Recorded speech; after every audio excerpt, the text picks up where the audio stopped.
চারুলতার গল্পের ঝুলি। এই ঝুলিতে আছে নানান স্বাদের গল্প ও কবিতার সম্ভার।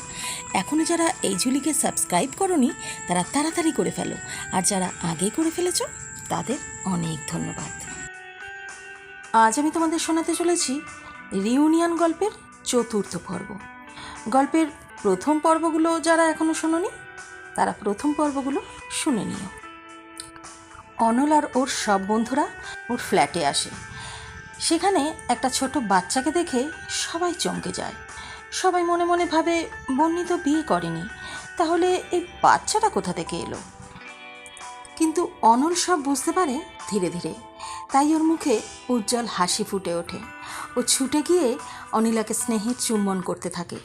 সেটা দেখে সবাই বেশ অবাক হয়। এরপর কি হতে চলেছে? গল্প রিউনিয়ন।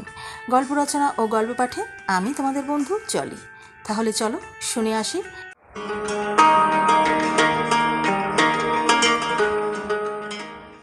অনি, মলির সাথে এত বকবক করিস না, ওর কাজে দেরি হয়ে যাবে, তুই চুপ করে বস।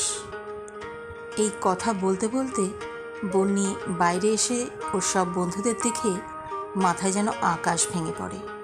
ওর পাটা একটু টালমাটাল হয়ে পড়ে। বন্নি তাকিয়ে দেখে সবাই একরাশ প্রশ্ন নিয়ে ওর দিকে তাকিয়ে আছে। অনিলা অনলের কোলে বসে আছে দেখে বন্নি অনিলার দিকে তাকিয়ে বলল, অনি, তুমি ঘরে যাও, আমি সবার সাথে একটু কথা বলবো।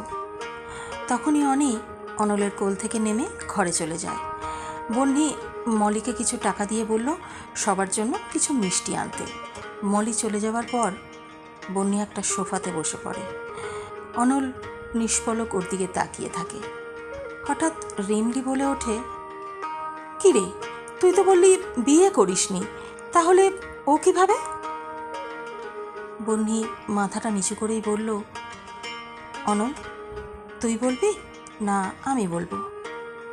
বন্নির এই কথায় সবার চোখ বড় বড় হয়ে ঘুরে গেল অনলের দিকে। সবার চোখেই প্রশ্ন। অনল চোখের জল মুছে বলল, বন্নি, তুই বল, আমি পারবো না রে। বন্নি মুখ তুলে সবার দিকে তাকিয়ে বলল, তোদের মনে আছে আজ থেকে 10 বছর আগের নিউ ইয়ারের কথা? সবাই তখন পিছিয়ে যায় 10 বছর আগে। সেদিন বন্নির ফ্ল্যাটে একটা ছোট পার্টির আয়োজন হয়েছিল। সকাল থেকেই বন্নি অনেক রান্নাও করছিল। সেদিন দুপুরবেলায় সবাই বন্নির ফ্ল্যাটে এসে হাজির হয়। কিরে বন্নি, কি রান্না করছিস? কি সুন্দর গন্ধ বেরিয়েছে রে।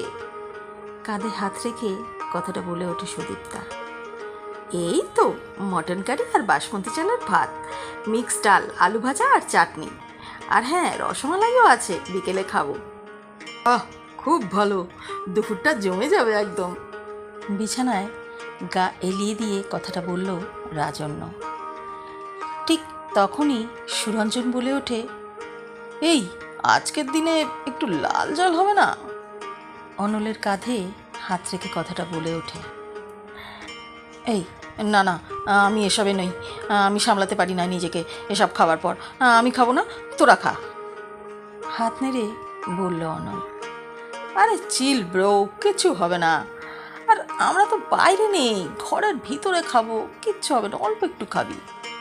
পিঠে একটা চড় মেরে কথাটা বলে ওঠে সুরঞ্জন।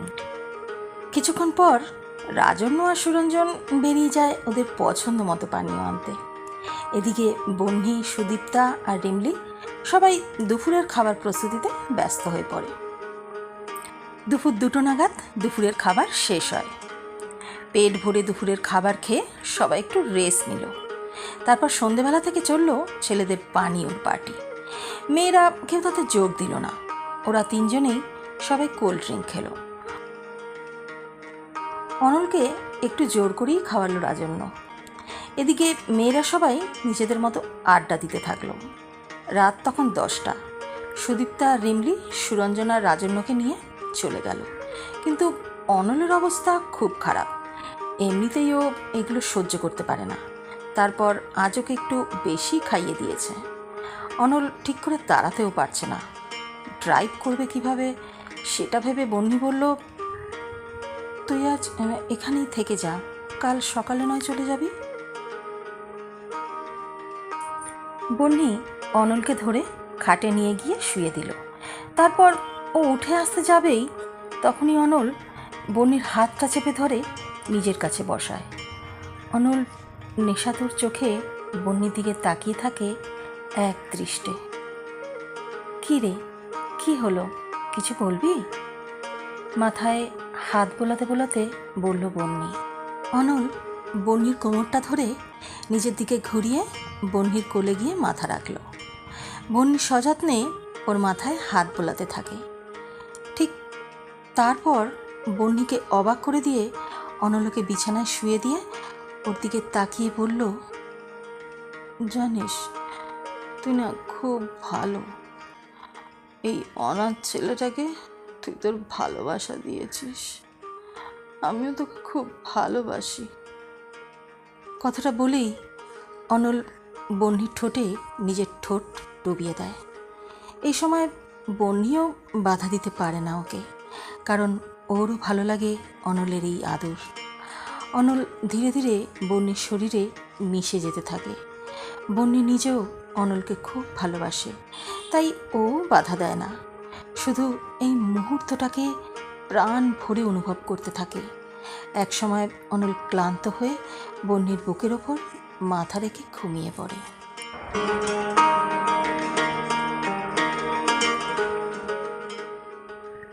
সকালের মিঠে রোদ চোখে পড়তেই আগে ঘুম ভাঙে বন্যির। ও লক্ষ্য করে অনল এখনও ঘুমাচ্ছে। ও অনলের মাথার চুলে নিজের সব আঙ্গুল ডুবিয়ে দেয়। হাতের স্পর্শে অনলর বুকে মুখ ঘষতে ঘষতে চোখ খুলে তাকায় একবার, তারপর আবারই পরক্ষণে চোখ বুজে ফেলে। চোখ বুজে হাসতে হাসতে বলতে থাকে, বন্যি তুই এখনও আমার সামনে আছিস, সত্যি দিন দিন যেন তোর মধ্যে আমি ডুবে যাচ্ছি, শয়নে স্বপনে শুধু তোকে দেখতে পাই রে। অনলের কথা শুনে বন্যি খিলখিল করে হাসতে থাকে। মাথাটা মৃদু কম্পনের ফলে অনল আবার চোখ খুলে মাথাটা তুলে কিছু দেখার চেষ্টা করে। তখনই সামনে বন্যিকে ওভাবে দেখে আর নিজেকে বন্যির ওপর দেখে ও লাফ দিয়ে ওঠে আর এদিক ওদিক দেখতে থাকে। ও বোঝার চেষ্টা করে কোথায় আছে। নিজের গায়ে হাত দিয়ে দেখে যে গায়ে কোনো জামা নেই। বন্যিকে এভাবে ওর পাশে শুয়ে থাকতে দেখে ও মাথার চুলগুলো খামচে ধরে চিৎকার করে ওঠে, না। অনলকে এভাবে চিৎকার করতে দেখে বন্যি তাড়াতাড়ি উঠে ড্রেসটা পরে ওর কাছে গিয়ে ওর মুখটা নিজের হাতে নিয়ে বলল, কী রে, এরকম করছিস কেন, কি হয়েছে? সরি বন্যি, সরি, এই সব কিছুর জন্য, এর জন্যই আমি খেতে চাই না জানিস, আমি না খেলে তো এসব আর হতো না, আমাকে আমাকে ক্ষমা কর বন্যি। বন্যি অনলকে নিজের বুকে জড়িয়ে ধরে আর স্নেহের সুরে বলে ওঠে, এরকম বলছিস কেন রে, তুই আমাকে ভালোবাসিস না? হ্যাঁ বন্যি, ভীষণ ভীষণ ভালোবাসি, নিজের থেকেও বেশি। আমিও তোকে ঠিক তেমনই ভালোবাসি অনল, তাই কাল তোকে বাধা দিতে পারিনি। কিন্তু বন্যি, এটা তো ঠিক হলো না, মানে আমি নেশার ঘরে তোকে অনেক আঘাত দিয়েছি না রে? না, তুই যখন আদর করছিলিস আমার ভীষণ ভালো লাগছিল, এতদিন তোর কেয়ার দেখেছিলাম, কাল তোর আদর করাও দেখলাম। অনল এবার একটা হাসি দিয়ে বলল, দুষ্টু মেয়ে। বন্যিকে নিজের কোলে বসিয়ে ঠোঁট উল্টে বলল, আমার কিছু মনে নেই, তাহলে কি আর একবার? কথাটা বলেই ও কৌতুক চোখে হাসতে থাকে। বন্যি ওর কথা বুঝতে পেরে বলল, শয়তান ছেলে। অনল বন্যির কোমরটা শক্ত করে জড়িয়ে বলল, সত্যি বন্যি, এত সুন্দর মোমেন্টটা আমার কিছুই মনে নেই ভালো করে। ঠিক তখনই বন্যি অনলের চুলটা ধরে ওর ঠোঁটটা নিজের দখলে করে নেয়। অনল কিছু বুঝে ওঠার আগেই। প্রথমে অনল অবাক হয়ে যায়, কিন্তু ধীরে ধীরে ও বহ্নির কাছে সঁপে দেয় নিজেকে, আরও গভীরভাবে বহ্নির উষ্ণ ভালোবাসা উপভোগ করতে থাকে। অনল বহ্নিকে বিছানায় শুয়ে ওর সারা শরীর চুম্বনে চুম্বনে মাতাল করে তোলে। এবারও পুরোপুরিভাবে অনুভব করে ওর বহ্নিকে, আর বহ্নিও আবারও সেই নিজেকে উজাড় করে দেয় আগের মতো। থ্যাঙ্কস বহ্নি, এত সুন্দর একটা মোমেন্ট উপহার দেওয়ার জন্য। খুব ভালোবাসি রে তোকে। কথা দে, কোনোদিন আমায় ছেড়ে কোথাও যাবি না। পাগল কোথাকার, তোকে ছেড়ে কোথায় যাব? তোকে ছাড়া আমি একদিনও যে থাকতে পারবো না অনল। তুই কদিন পর 4 বছরের জন্য লন্ডন চলে যাবি। কি করে থাকবো বলতো তোকে ছাড়া? বহ্নি, আমারও খুব কষ্ট হচ্ছে জানিস। যেখানে 4 ঘন্টা থাকতে পারি না, সেখানে 4 বছর কি করে থাকবো বলতো? বহ্নি অনলের মুখটা নিজের হাতে নিয়ে বলল, মন খারাপ করিস না, দেখবি দেখতে দেখতে কেটে যাবে। আর তুই বড় ডাক্তার হয়ে ফিরে আসবি, তখন তোর কত নাম হবে। তারপর কিন্তু আমরা বিয়ে করব বলে দিলাম। অবশ্যই বহ্নি, একটু দাঁড়িয়ে গেলেই আমি তোকে বিয়ে করব। দেখতে দেখতে 2 মাস পেরিয়ে গেল, আর 7 দিন পর অনল চলে যাবে লন্ডন। এর জন্য চলছে কেনাকাটা। একদিন অনল আর বহ্নি সারাদিন ঘুরে বিকেলে বাড়ি ফিরল। বহ্নিকে বাড়ি দিয়ে অনল চলেই যাচ্ছিল, ঠিক তখনই বহ্নির মাথাটা ঘুরে যায়। অনল! বহ্নি চিৎকার করে মাটিতে পড়ে জ্ঞান হারায়। অনল ওর এই অবস্থা দেখে ভীষণ ভয় পেয়ে যায়। ও তাড়াতাড়ি করে বহ্নিকে কোলে তুলে নিয়ে গিয়ে শুয়ে দেয় বিছানায়। বহ্নিও একজন ডক্টর, তাই প্রয়োজনীয় জিনিস ওর ঘরেই পেয়ে যায় অনল। ও প্রাথমিক চিকিৎসা শুরু করে তখনই জানতে পারে ও যে অন্তঃসত্ত্বা। সত্যিটা জেনে অনলের যেন সারা শরীরে বিদ্যুৎ খেলে যায়। ও ছিটকে সরে যায় আর মাথার চুল টেনে ধরে বলল, এটা এটা কি হলো? এখন কি হবে? আবেগের বশে এটা আমি কি করলাম? বহ্নির জীবনটা আমি নষ্ট করে দিলাম। আমি নিজেকে ক্ষমা করব কিভাবে? কথাটা বলেই অনল নিজের মাথায় নিজেই মারতে থাকে। বেশ কিছুক্ষণ পর বহ্নির জ্ঞান ফিরে আসে। ও অনলকে ওভাবে গম্ভীর হয়ে বসে থাকতে দেখে ওর মাথায় হাত রেখে বলল, কি রে, কি হয়েছে তোর? এরকম সিরিয়াস হয়ে আছিস কেন? অনল বহ্নির দিকে ফিরে স্বাভাবিকভাবেই বলল, এখন কেমন লাগছে শরীর? বহ্নি একটা বালিশে হেলান দিয়ে ভালো করে বসে বলল, হ্যাঁ ঠিক আছে, ওই প্রেশারটা লো না রে। আমার প্রেশারটা এত আপ ডাউন করে না, কি বলবো। অনল বহ্নির গালে হাত রেখে শান্ত গলায় বলল, বহ্নি, একটা বড় সর্বনাশ হয়ে গেছে রে। জানি না তুই আমাকে ক্ষমা করবি কিনা।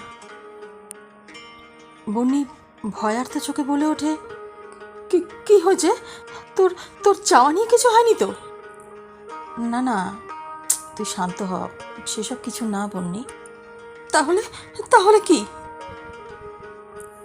তুই তুই আমাকে বলিসনি কেন যে তুই পিরিয়ড স্কিপ করে গেছিস?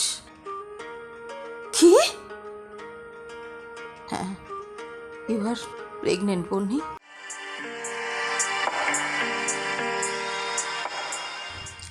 শুনছিলেন গল্প রিইউনিয়ন। কেমন লাগলো বন্ধুরা?